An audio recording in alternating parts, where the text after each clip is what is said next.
Hi, good morning. My name is Tracian McKnight, an early childhood teacher. I have taught various age groups. Over the years of my probably 10 years teaching experience, my primary philosophy is that every child can learn and every child will learn, provided with the necessary learning experiences and just an overall authentic approach for them to bring about their own learning understanding. For me, a key component of lesson plan is that first and foremost, the objectives have to be developmentally appropriate for the age, taking into consideration the child's learning interest, the child's learning style and intelligences, and incorporating them in such a way that it would appeal and address the affective and the psychomotive aspects of their learning ideas. Secondly, the other aspect is the introduction of the lesson. It has to be one that will grab their attention, maintain their interest throughout the lesson, and will also leave that mark that will allow them to remember what the lesson was about. Moving on into the developmental aspect of the lesson plan, which includes the procedural steps. It's a step-by-step process that would tie into what the lesson's objective is. And so going on to the assessment would take into consideration whatever we have taught. My thing is, we cannot assess what we have not taught.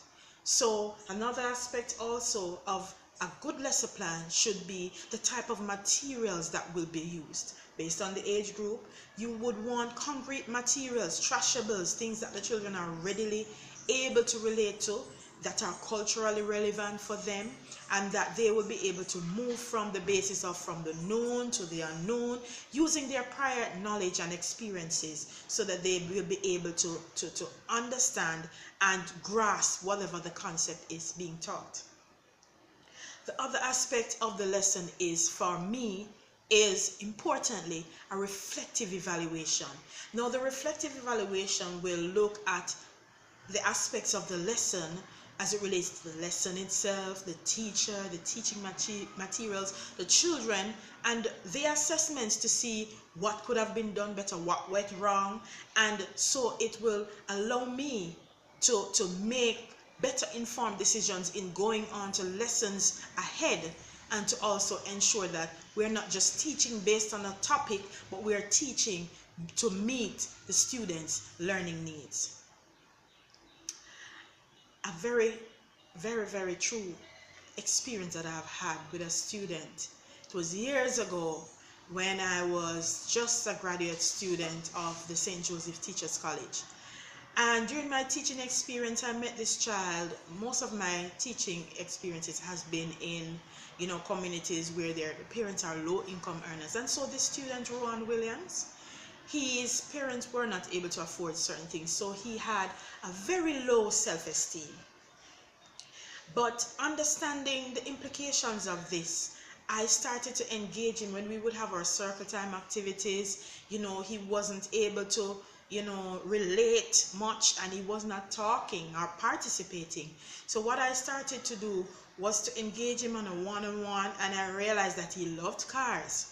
So what I would do in times when the children will go out for recess, I would have him in a class, and I would, engage him, tell him, asking him about the car, what he likes most about the cars and all of that. And that's when he started to open up. And coincidentally, over time, I started to engage him in the lessons by, asking him to do little chores, taking out the books and the pencils, holding the chart for me. And before you know it, his self-esteem skyrocketed. Now, an experience like that, because I am one who is a firm believer in incorporating the whole idea of allowing children to express themselves, to self-regulate, and to be in touch with their emotions, so that they'll be able to develop resilience and different areas in work. So over time, he became room leader, group leader, and he did very well. And coincidentally, his parents later was wondering what was happening, because he was volunteering at home, he was quite more outspoken, and he was so much more confident. He graduated years later, and I was in a store, and I only heard, "Hi, Miss McKnight." When I looked around, it was Ron, and he's doing very, very well. Turns out that he is actually in training to become a lawyer just now, and he has really thanked me for really taking that time out. You know, many times as educators, we are so driven by, achieving the learning outcomes for the overall group, that sometimes the very slower ones are the ones that may have challenges, may be left behind. And so that has really, reiterated my belief in the fact that every child can and every child will learn if we, or if I, take the time out to really take the understanding and get to the depth of the fact that this child has a special interest.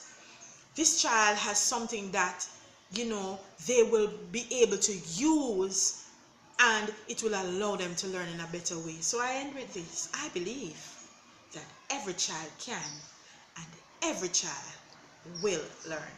Thank you.